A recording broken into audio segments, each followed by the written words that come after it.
Let some witnesses speak for themselves. Giovanni Cavezio, a wine grower. Sorvolavo una zona molto conosciuta e non c'era nulla di particolare, no? Ad un tratto però I was hang gliding over an area I knew well. tratta da qualche cosa di inconsueto, no? There was nothing special. Si stagliava verso l'orizzonte. My attention was attracted by something unusual. Un qualche cosa che non riuscivo a definire, considerando It was going towards the horizon, above the woods. dalla quale mi trovavo. It was something I couldn't define, considering the distance. The shape was about 2,000 meters away, and the closer I came, the more the object became difficult to define.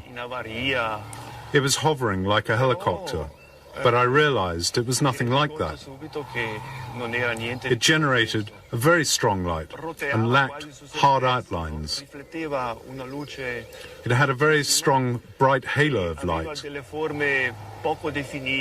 When it was 3,000 to 4,000 meters, it went away from me in a very impressive way. It was so fast that you could barely follow it with your eyes. In form, it was dome-like, with 3 or 4 objects hanging from the sides.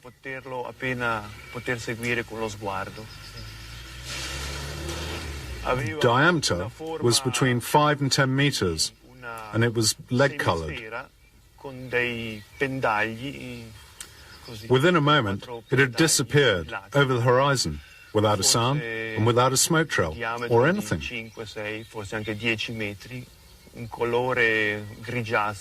I wanted to keep it to myself, as these sort of things are unexpected.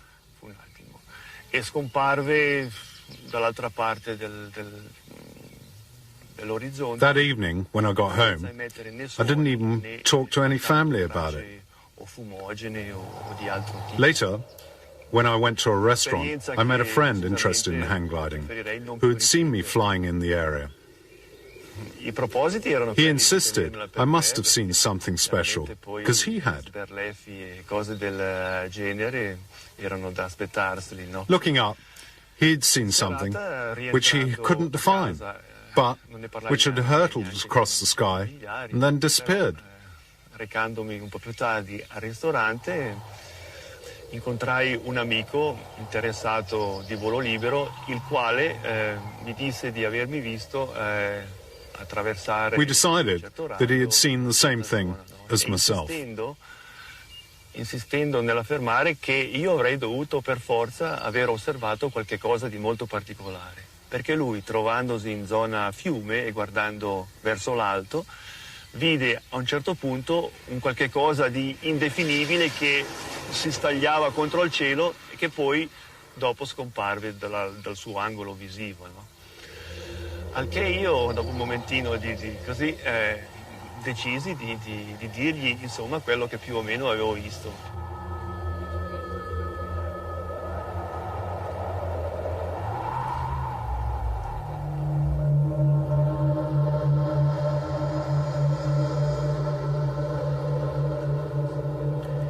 In this second interview, we have the experience of another witness. She relates a similar story to many thousands of others, with a harsh halo of light, behind which a sphere or disk appears, and then disappears away at very high speed. Miriam Bizzazero, housewife. I got up to go to the toilet, and the shutters were down. I opened them. I saw a ship on the lawn. My curiosity got the better of me, and looked out. I saw something suspended over the house, but I couldn't describe it. It had a white illuminated base, rounded sides with a red band on the right, and a blue band on the left. Its shape was triangular. The center was a kind of pulsating band of light.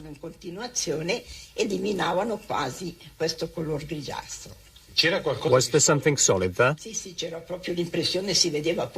Oh, yes.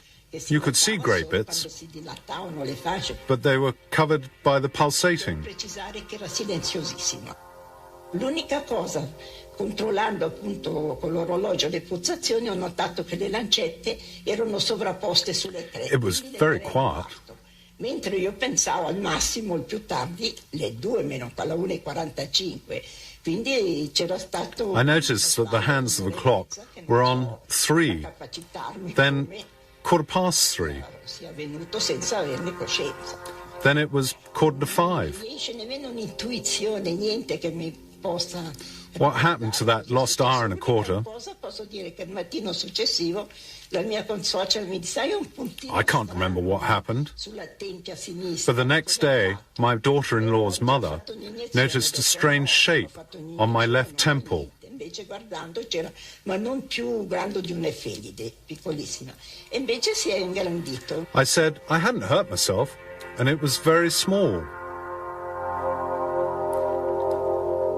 The sequence is usually the same: a UFO sighting, a temporary absence, and a mark on the head. Perhaps this was an abduction, a strange case, but no different to thousands of others. Several people have said that they saw it, people who work at the airport, including a pilot. After several days, the police took my statement. They also told me to keep the incident quiet.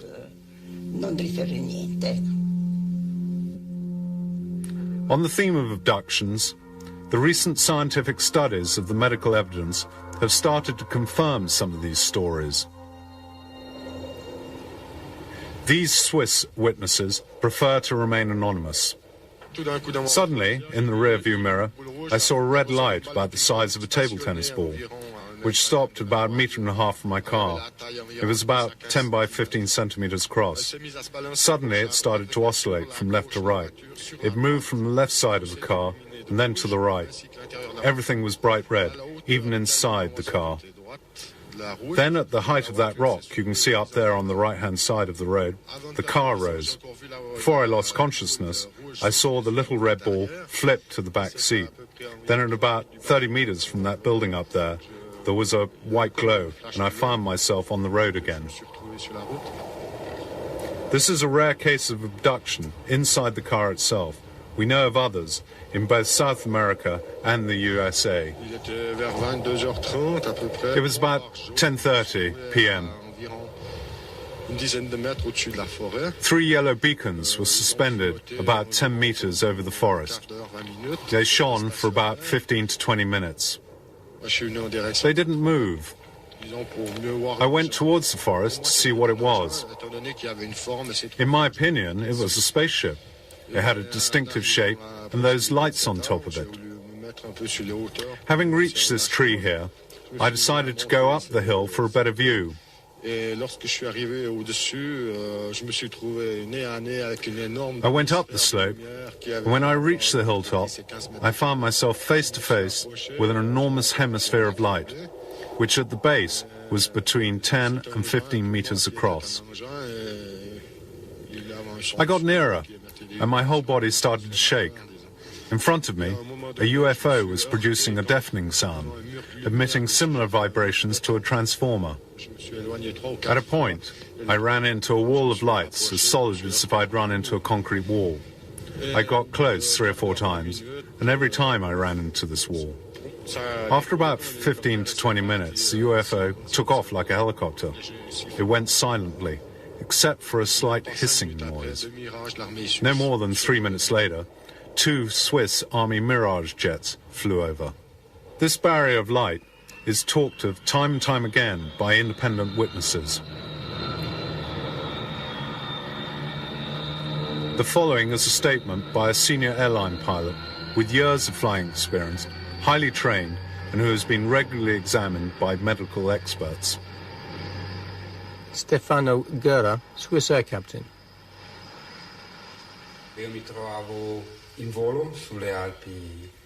I was flying over the Alps, in the region of Biasca, at 5,000 meters, when I saw a light to the north, which a few seconds later I lost from my field of vision. I didn't manage to see it again.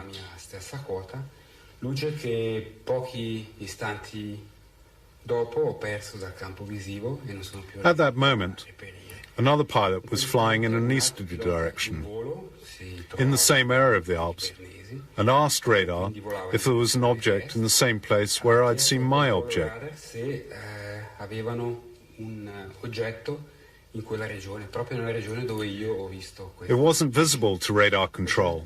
Che quanto riportato dal controllo radar. The pilot said he saw a strange, unidentified form, which corresponded to the one I'd seen in my airspace. Dalle Alpi Bernesi ha detto di aver visto una forma strana. He couldn't explain it, and said apparently it was quite big, but clearly not an aeroplane. Proprio in corrispondenza della regione dove io ho visto questa luce e non siamo riusciti a spiegarci che cosa fosse. Ho avuto occasione di parlare con questo pilota, lui ha dichiarato di aver visto una forma che apparentemente sembrava estremamente grande, abbastanza aguzza, circa 3 volte di lunghezza per 1 volta di altezza, e appunto non era identificabile come un aeromobile, non era identificabile come né piccolo aereo né aereo di linea. Quindi non poteva Could it have been a meteorite? esperienza trattarsi nemmeno di un meteorite? No, perché un meteorite sarebbe stato No, un movimento. because meteorites move, and this one was stationary. Posizione fissa e è poi sparita di seguito. Probably the object didn't show on the ground radar at that point, because it wasn't moving like a normal aeroplane. It was an enormous area of white light, as big as 4 jumbo jets. According to both pilots, it stopped and then went away and was neither an aeroplane nor a meteorological phenomena. Captain Schmidt, Swissair. The radar station at Maastricht informed us that a UFO was proceeding in a northerly direction. It then turned towards us at a speed to 4,000 to 5,000 kilometers an hour, very fast indeed. Eventually it stabilized in relation to our position to 3 nautical miles to our right at 45 degrees. That's about 5 kilometers from us. We put on the headphones and looked to the right, and suddenly there was an immense flash in front of us. I hadn't seen anything like it. Very fast and very intense. The radio didn't give any signal. Nothing at all.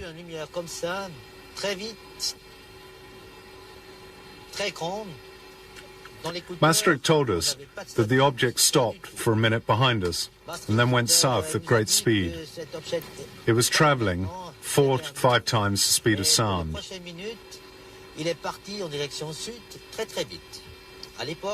Later I read the report of the radar controller.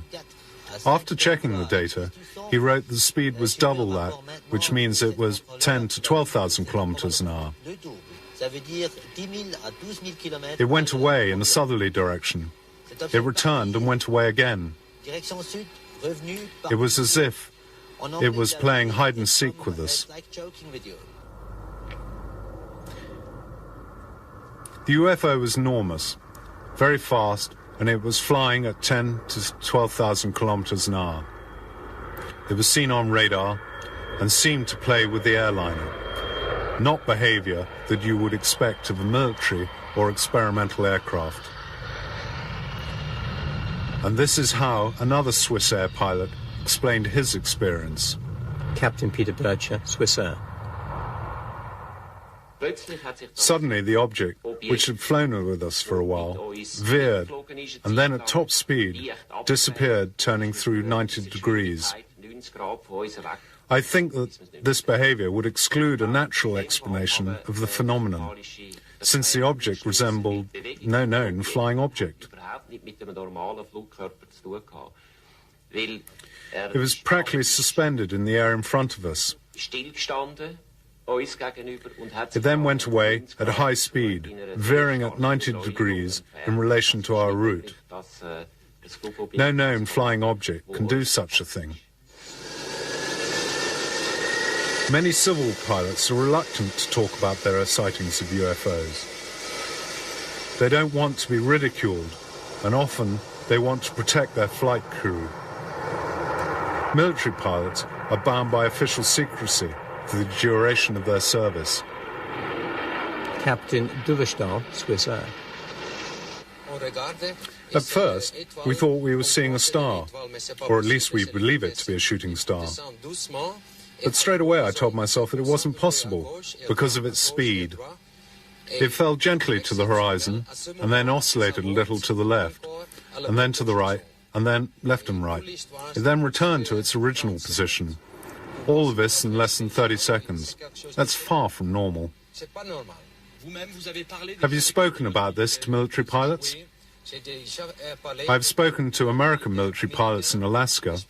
They tell me that they've reported many strange things in those out-of-the-way places, but that they weren't allowed to discuss these things. So you think that the military pilots know more than they can tell about UFOs? Have they also observed this kind of stuff and just can't speak about it? Oh, sure.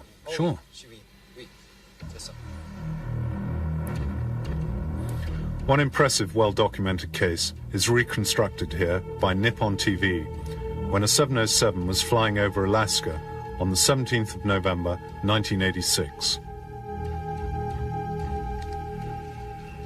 At 5 p.m., during the flight, Commander Terauchi observed two red lights getting nearer.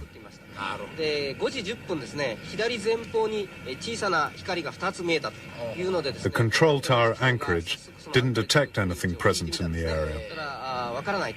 The lights got nearer and nearer.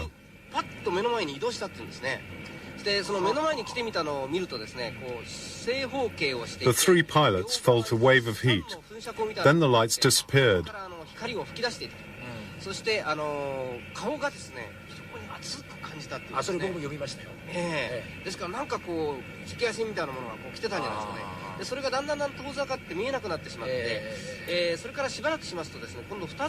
Shortly after, two white lights appeared.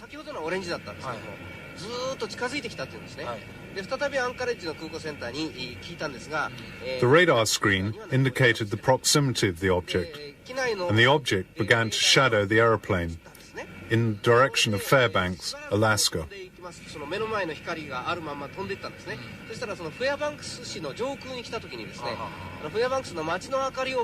Thanks to the contrast of the city lights, the crew could see the outline of the object. We couldn't believe our eyes. It was 30 to 40 times bigger than a Boeing 707. We tried to shake off this object, and I veered the 707 away. The control tower asked if we required the intervention of a military fighter. We replied that it would be too dangerous, as an El Al aeroplane needed to cross our flight path.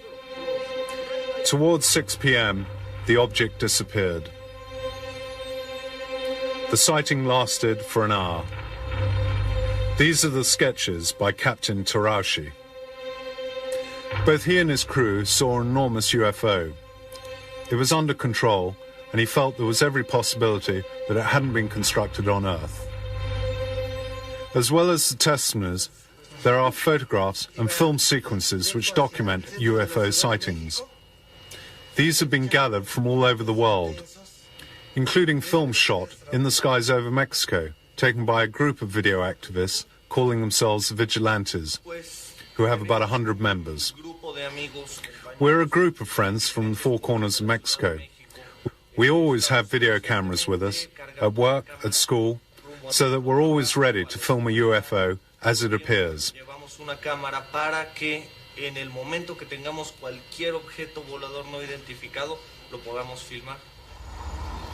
The film sequences have been examined by the Institute for Information Science at Seoul University in Mexico City.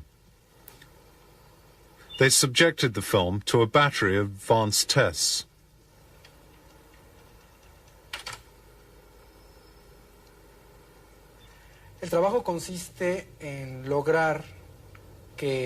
Our work consisted of verifying that there were no distortions of the photographs or any elements of the detail in the video recordings which might have cast doubt on their authenticity. una mayor claridad. Besides computer verification, we also checked on the spot, interviewed witnesses, and evaluated witness credibility. En relación a visitas a campo, entrevistas, y ver si no hay fines de lucro o afanes de notoriedad de la persona que nos trae el material o que hacen los videos o las fotografías. In this video, shot in 1991, during a total eclipse of the sun, the television camera focused on a bright object in the sky. It then panned down to the roofs to establish the relative position and distance of the UFO. Here is the object on the film editor's screen. It's like a spinning top or a saucer which is turning.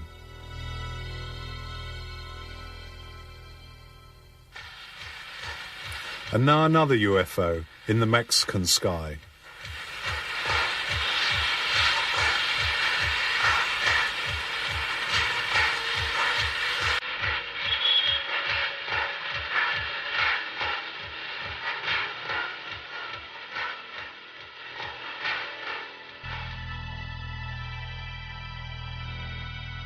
Let's look at it again on the editor's screen. These are totally amazing images.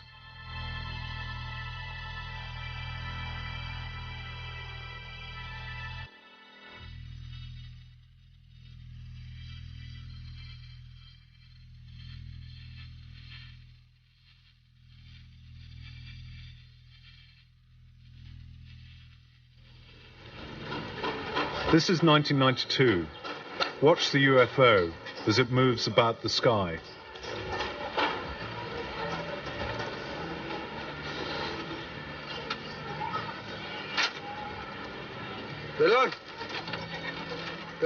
Here it is, captured closer.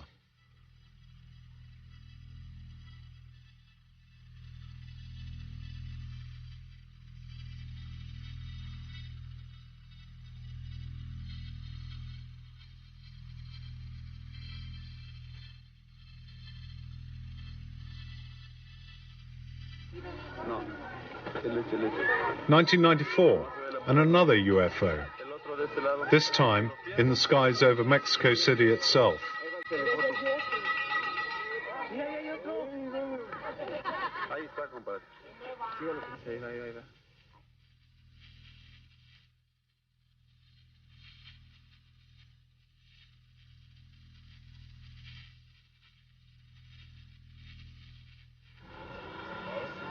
Sometimes the UFOs present themselves in formation, like this sighting in 1994. The question as to the authenticity of the films seems to have been answered by Professor Quezada. To be a hoax, they would have had to have falsified the film on hundreds of videos taken by the vigilantes. A very expensive conspiracy. Who could possibly gain from it?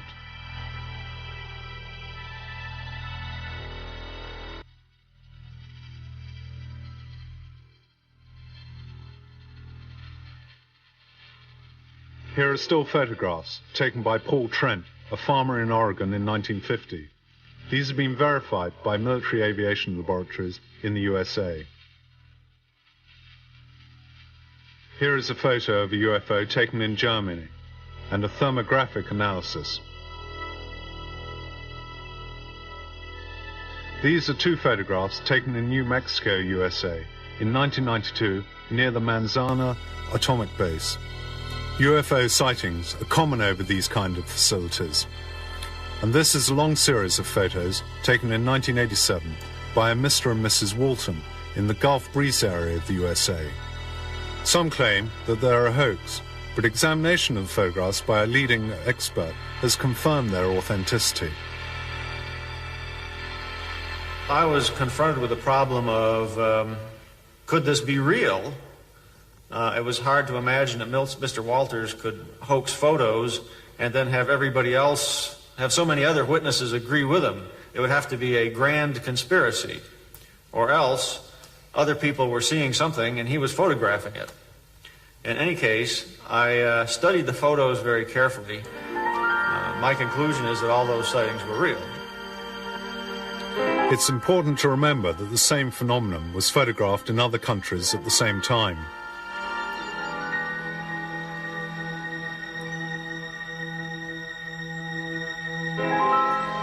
As you can see from the following examples, there are many kinds of UFOs.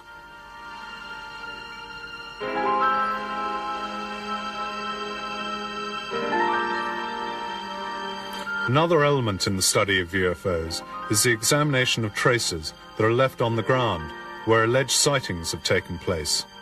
Sometimes a whitish substance falls from the UFO. Its analysis has given some disconcerting results.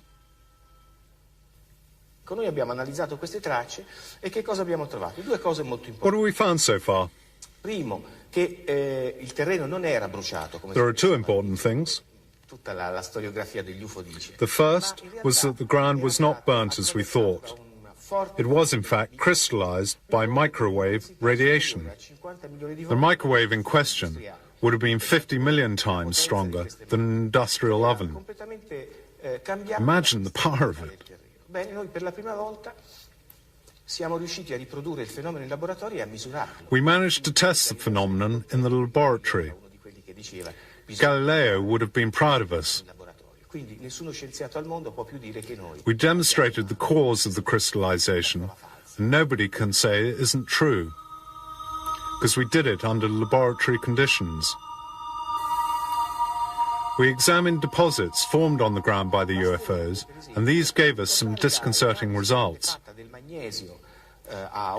1957, a deposit from a UFO was analyzed, and it was found to contain magnesium, a magnesium much heavier than anything known on Earth. It didn't have a nucleus, and it was really much heavier than our magnesium. It was definitely magnesium from space. Ebbene, bisogna sapere che magnesio di questo tipo può venire solo dallo spazio. The French, in 1967, found a similar deposit. And this was also magnesium, and it was much heavier than terrestrial magnesium. I have a simple conclusion from all of this, and other evidence. I'm absolutely convinced it was of extraterrestrial origin.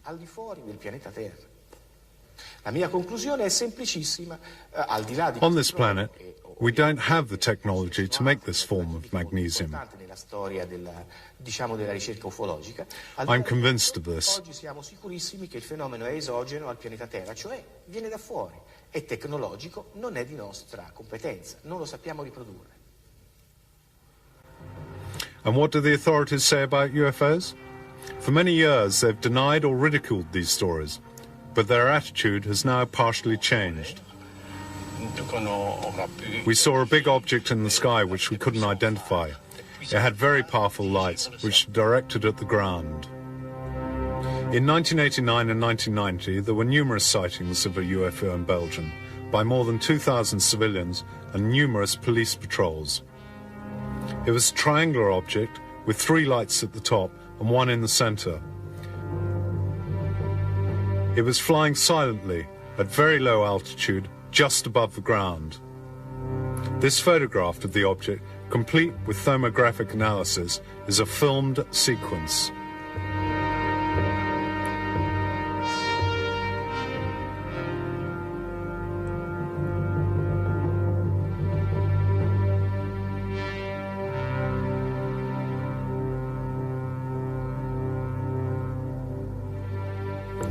Belgian military aviation authorities have officially joined a collaborative study of the case.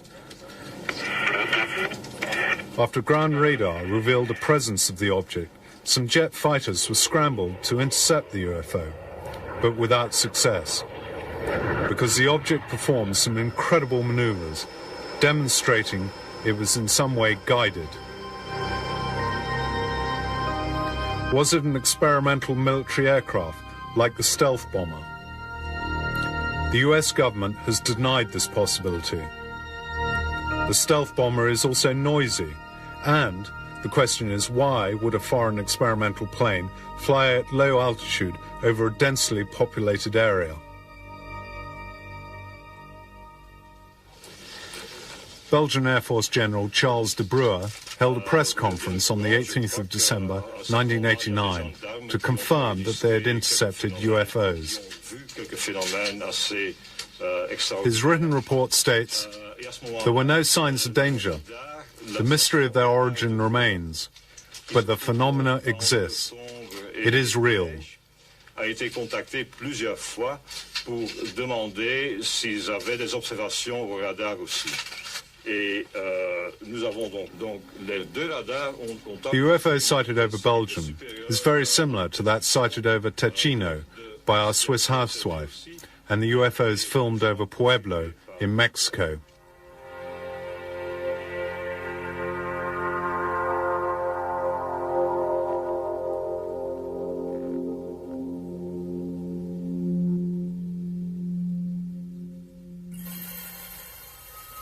Other official confirmation includes the President of Brazil, President Kubitschek, who in 1958 declared that a Brazilian Navy ship had sighted and photographed a flying saucer.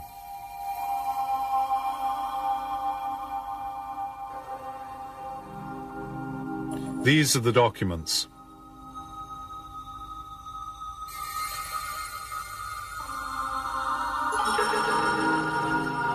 Spain has recently declassified some documents which confirm the sightings of UFOs. In June 1976, on the Canary Islands, hundreds of people saw a white light which emitted rays. It is written by a local military commander. In addition, there are accounts of humanoids being seen during UFO landings.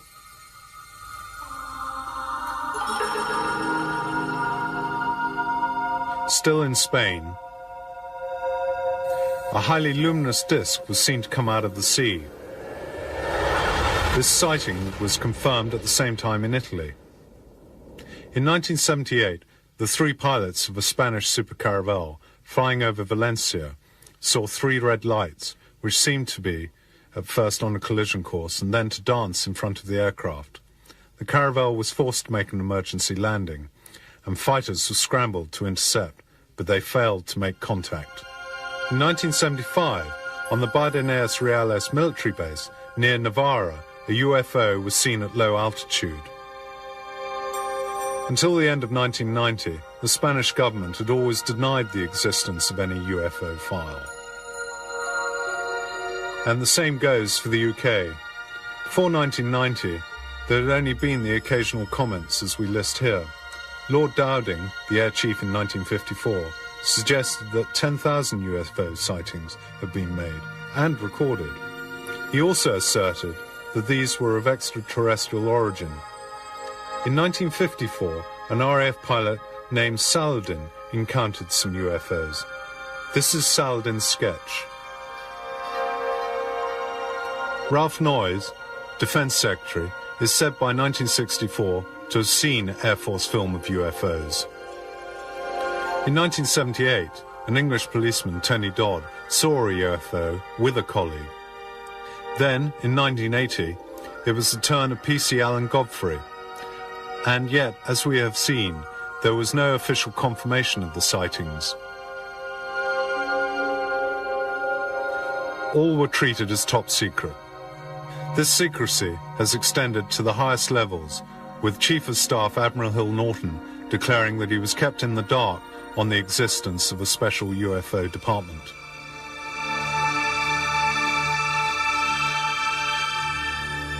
An exceptional case from Woodbridge in Suffolk involved what is believed to be a case of broken-down UFO. Air Force police patrols who went to the spot described the object as metallic and resting on three legs, emitting a strong white light. As they got closer to the object, the engines of their cars cut out and the radio contact was lost. This is not science fiction. The episode is confirmed in a report by the Deputy Commander of the base, Lieutenant Colonel Charles Hoult. In it you can read that the next day, traces left by the object were found on the ground. According to the reports of the Air Force Patrol, 3 humanoids were seen to leave the UFO. They were approximately 1 meter tall, with big heads and dressed in silver. The commander of the base, General Gordon Williams, is reported to have said that the creatures seemed to communicate by a series of gestures and telepathy. This encounter has never been officially confirmed. France. In February 1974, the then Minister of Defense, Robert Gallet, declared in an interview that for 20 years the French had been studying UFOs. The results of the official studies were published, including the analysis of traces left by 2 UFOs in 1975 and 1981 in the south of France. An extract from the report states, "The physical phenomenon exists. Its place of origin, method of propulsion, and behavior are all beyond human comprehension. Since this, all information has virtually been embargoed by the French." Italy, since 1978, has listed its sighting of UFOs. These are the sightings listed in the 80s.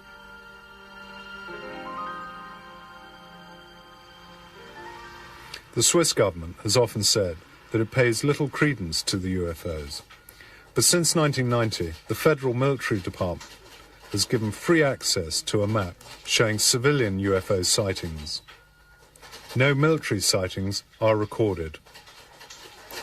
On this map are 2 reports of sightings by military radar. The first on August the 2nd at 11 p.m. This UFO sighting lasted for a whole hour. It wasn't a meteorite, as it moved in a zigzag fashion. It wasn't birds because of high speed, and they ruled out aircraft. On the 13th of June 1993, radar showed a UFO moving not horizontally, but vertically over a military base, with changes of altitude from 5,500 meters to 8,500 in a few minutes. The object was also capable of moving from 8,000 meters to 20,000 meters in a few seconds. The experts have also not commented on this photograph, which shows a UFO spotted by a Swiss Army Mirage. The photograph has been certified as genuine by computer analysis.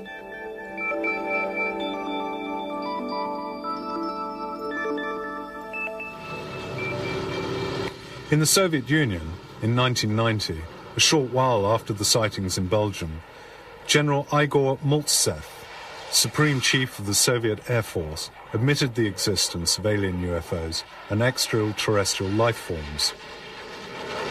He said that some MiGs had observed a saucer of 100 to 200 meters in diameter, which was also able to stay motionless in the air and which performed extraordinary aerial maneuvers. Ground radar had confirmed this phenomenon. The Soviet defense chief had decided not to attack the UFO. He calculated such an attack would be pure folly. In 1991, KGB documents reported that an atomic base in Kaspusin Yar had sighted a UFO over the base for 2 hours in 1989. During its flight, the UFO emitted a ray of light which seemed to inspect the installation.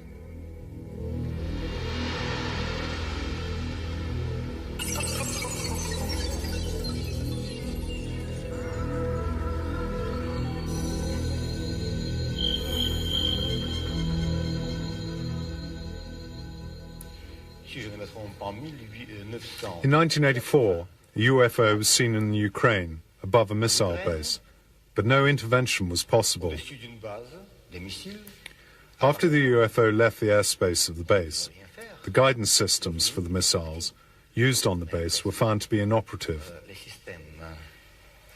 All the systems had to be reprogrammed. US atomic bases have experienced similar systems malfunctions after UFO appearances.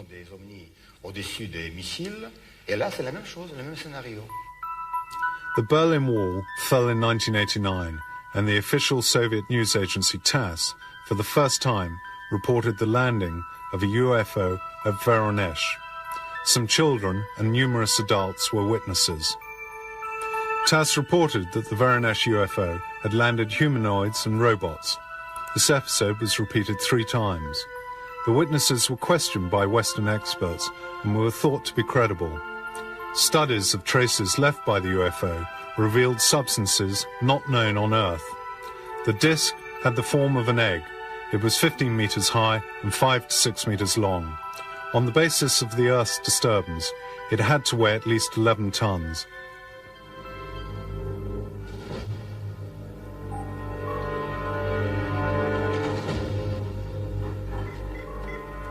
Even in the US, UFO sightings are classified as top secret.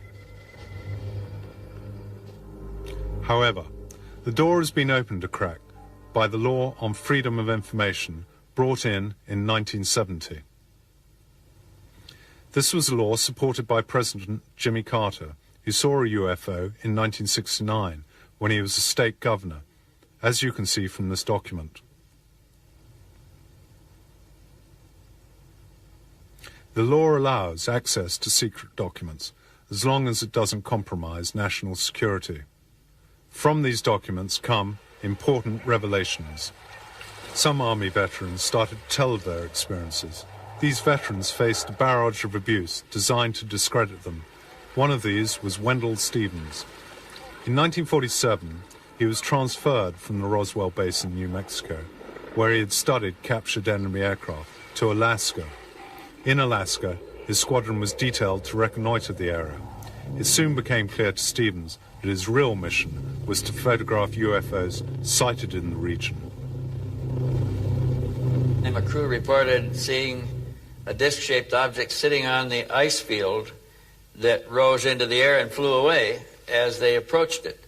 Now, for us to launch a B-29 in Alaska, it took a field of equipment bigger than the B-29, heaters, power units, lubricating units, gasoline units, everything, to get one B-29 airborne in Arctic airspace. It would take us several hours to get it ready to go.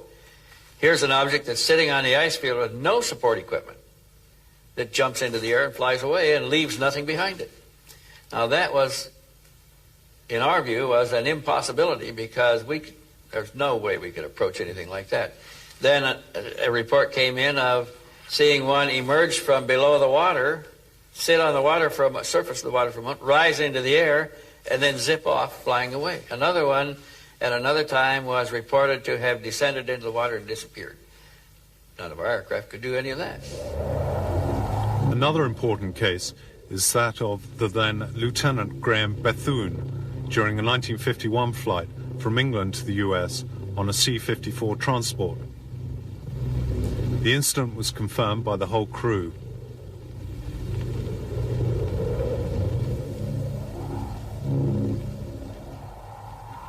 We began to see lights. There was a pattern of lights on the water, right on the water. And the size of this pattern of lights were really disturbing because it looked like many ships or aircraft carriers or what have you tied up in maybe a ring of lights. So we didn't know what was going on. We passed over the guard ship, which is a weather ship, which reports the weather to us, any ships in the area and this type of thing. So there was no ships in the area. There was no activity in the northern lights, the aurora borealis. There was nothing plotted in the area, so it really, we wondered, well, what are we seeing? Maybe they're doing some secret type of recovery or something in the water. The next thing we saw was like a old small halo about 25 miles away. That halo came to us like that 25 miles, that fast. And, of course, I disengaged the autopilot because the size of this thing, we couldn't see anything else out of the cockpit except that craft. And when I started to push the nose over to go under, it stopped about 15 degrees off the bow, about 200 feet below us, maybe 1,500 feet out in front of us. And at that time, it was above the horizon. At night, it's very difficult to see anything, but we could see the dome. We could see it was a dome-shaped ship. We could see roughly the size of it. Then, immediately, it pulled away about 5 miles away at an angle and sat there and flew with us. This is the official report of the episode.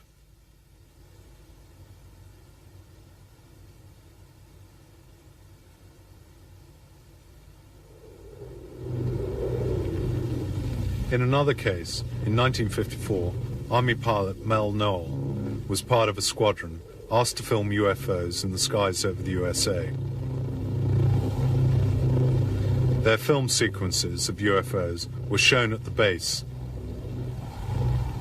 We were shown somewhere in the area 600 still photographs and a fair quantity of gun camera film that had been exposed just coincidentally with the sighting.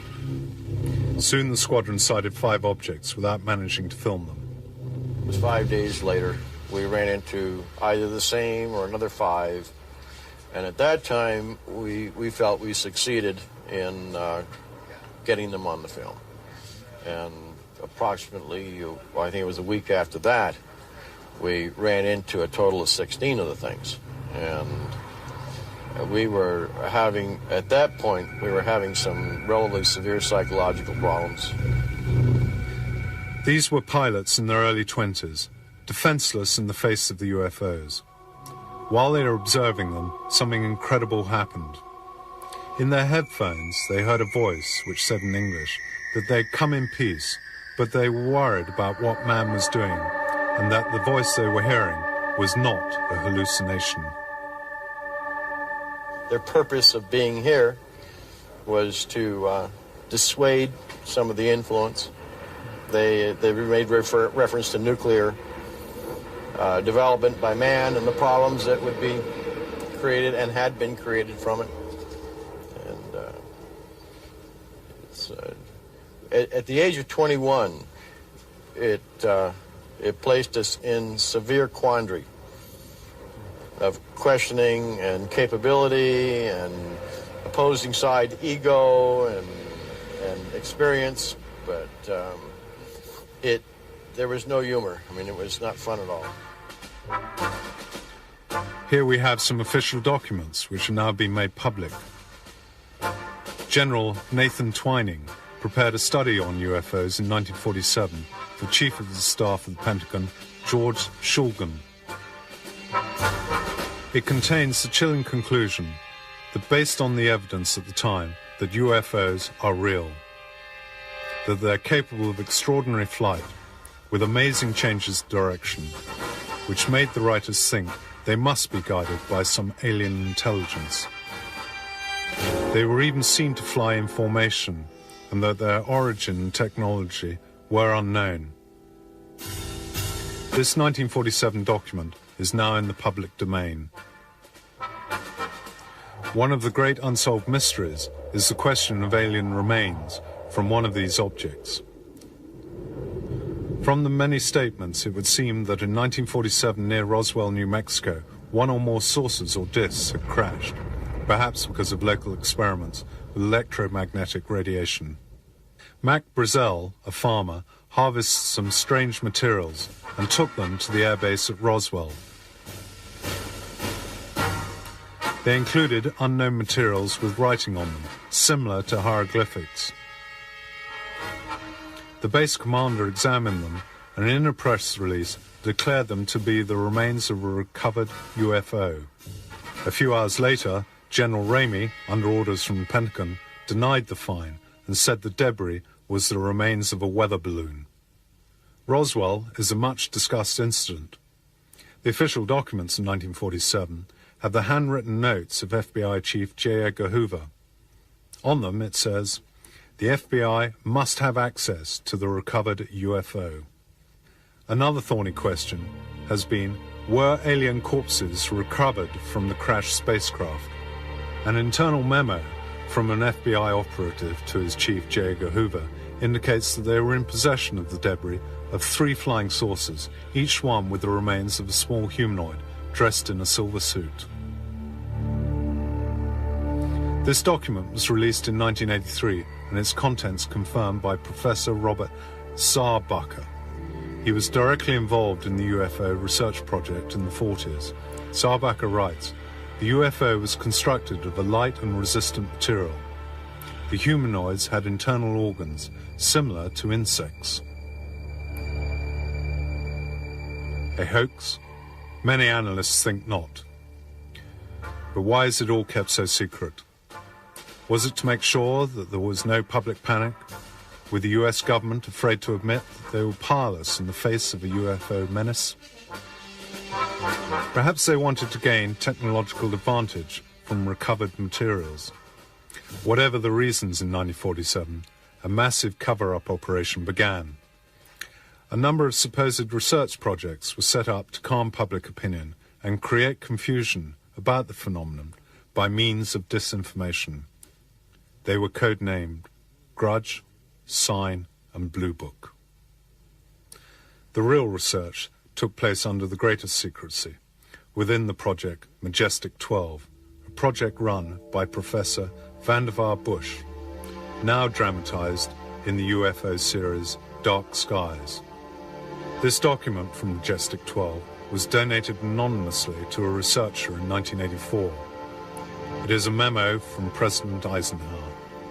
It states that on the 7th of July 1947, a UFO came to Roswell with a humanoid on board, but it had been reported to the press that it was merely a weather balloon. Many say that the Eisenhower note is a fake. This document from 1950 would seem to question that view. The Canadian engineer, Wilbert Smith, indicates to his government that the subject of UFOs is more secret than the atomic bomb. A group led by Professor Bush have been asked to carry out a research project called Majestic 12. Since that time, many incidents have occurred, including a possible alien landing at Fort Dix, which included alien casualties. And in 1993, an alien craft may have disabled the nuclear arsenal at Manzano in the former Soviet Union.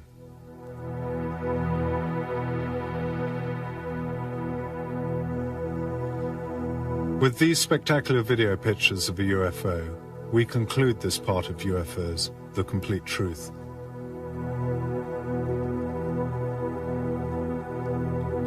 These are genuine pictures. UFOs exist, but many questions remain as to their origin, purpose, and the intelligence that guides them. Questions that we will deal with in the later three parts of our investigation: Cosmic Watergate, Ancient Astronauts, and Ultra Secrets. Watch them and make up your own mind.